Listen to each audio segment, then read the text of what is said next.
दलित, पिछड़ा, आदिवासियों एवं धार्मिक अल्पसंख्यकों व बुद्धिस्ट और जैन लोगों पर हो रहे अत्याचार को लेकर आजाद समाज पार्टी का परिवर्तन चौक पर विशाल धरना प्रदर्शन। दलितों पर हो रहे अत्याचार को रोकने में नाकाम, उत्तर प्रदेश सरकार के खिलाफ महामहिम राज्यपाल को ज्ञापन सौंपा गया। प्रदर्शन में शामिल होने आ रहे नगीना से सांसद चंद्रशेखर रावण को चंदौली में किया गया डिटेन। हजारों की संख्या में आजाद समाज पार्टी के कार्यकर्ता परिवर्तन चौक पर कर रहे हैं प्रदर्शन। बसों से गाड़ियों से भरकर कार्यकर्ता परिवर्तन चौक पहुंच रहे थे, लेकिन पुलिस ने सभी को डिटेन किया। नाम कौशल वाल्मीकि और मैं भीम आर्मी से प्रदेश उपाध्यक्ष हूँ। परिवर्तन चौक पे हाथ जो प्रदर्शन था वो महामहिम राज्यपाल जी को जो है ज्ञापन के लिए जो है हम लोग परिवर्तन चौक से हजरतगंज होते हुए राज्यपाल जी के आवास जाने वाले थे।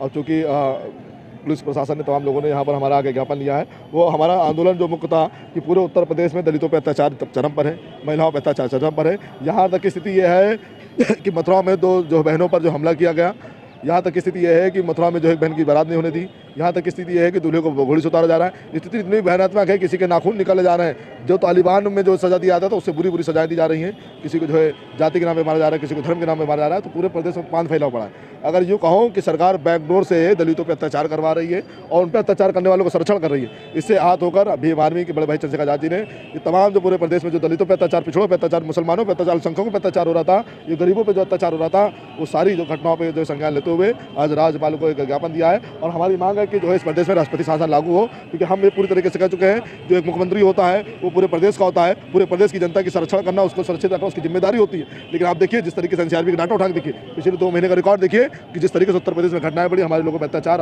बढ़ा है, जिस तरीके से हमारे लोग जो है जो गरीबी बेबसी लाचारी से जूझ रहे थे और उसके ऊपर से जो हमारे लोगों पर अत्याचार करके जो उनकी कमर तोड़ने काम किया है, उसके लिए आज हम लोग ने यहाँ पर धरना प्रदर्शन रखा था। और हम लोग की जो मांग है कि राष्ट्रपति शासन लागू करके पुनः चुनाव करवाया जाए और जनता का राज लेकर आया जाए, जनता को अवसर दिया जाए और जनता का राज आ सके। आप लोग की बातें नहीं मानी जाएगी तो आप लोग क्या करेंगे? भैया आज हम लोग ये साबित करने आए थे कि अगर सदन में हमारे लोग नहीं है तो माननीय काशीराम साहब कहते थे हमारे गुरु रहबर कि जब सदन में जो है आपकी आवाज़ न सुनी जाए तो जो है आप सड़कों पे आ जाओ। और हमारे यहाँ विधानसभा में हमारे लोग नहीं है तो आज हम लोग सड़कों पे हैं और आने वाले समय पर हम लोग और बड़े पैमाने में सड़कों पर रहेंगे, क्योंकि हम लोग भीम आर्मी के लोग हैं। हमारा ज़मीन से वास्ता है, हम ज़मीन से पले बड़े लोग हैं और हम अपने लोगों को मरते हुए नहीं छोड़ सकते। हम अपने लोगों को किसी भी जो है मुख्यमंत्री के हवाले नहीं छोड़ सकते हैं, क्योंकि हम देख लिए हैं क्योंकि सरकार के संरक्षण पे ही इतनी सारी घटना हो रही है। वरना किसी की हिम्मत नहीं है किसी के घोड़ी सुतार दे, किसी की हिम्मत नहीं किसी की जो मुँह जो रखने मारे, किसी की हिम्मत नहीं है किसी को जाति के नाम पे मारे। तो ये सारी जो घटना हो रही है सरकार के संरक्षण में हो रही है। और अगर आगे जो चीज़ें नहीं होती और बड़े भाई चंद्रशेखर आजाद जी आदेश करते हैं, राष्ट्रपति जी आदेश करते हैं, तो हम लोग जो है 10 गुना बड़ी ताकत से जो है आने काम करेंगे। क्योंकि हमने देखा कि तमाम हमारे हज़ारों कार्यकर्ताओं को पुलिस ने जो है जगह जगह नजरबंदी किया। यहाँ जब आप आएंगे टोल टैक्स में तमाम जो है चौराहों पर मोड़ों पे जो है हमारे कार्यकर्ताओं को रोक रही है। और पुलिस की इस चाल को, इस साजिश को भी हम समझ चुके हैं। और हम समझ चुके हैं कि इस देश में एक आघोषित इमरजेंसी चल रही है, इस देश में एक आघोषित इमरजेंसी चल रही है, इस देश में आघोषित रूप में मनुस्मृति का राज चल रहा है। अगर संविधान का राज होता तो हमें आंदोलन करने दिया जाता, हमें अपनी बात रखने दी जाती। और हम पुलिस का ये भी जान चुके हैं कि पुलिस भी सरकार के संरक्षण में नौकरी कर रही है, पुलिस भी संविधान के हिसाब से नौकरी नहीं कर रही। तो अगली बार हम आएंगे तो उसकी भी व्यवस्था करके आएंगे। जो आज हम जो हमारे लोगों के साथ हुआ है, हमारे लोगों को रोका गया है, अगली बार इतनी बड़ी ताकत में आएंगे कि जो है उतना तो नखलों में पुलिस प्रशासन नहीं होगा। मेरा नाम कौशल वाल्मीकि, भीम आर्मी से प्रदेश से संयोजक।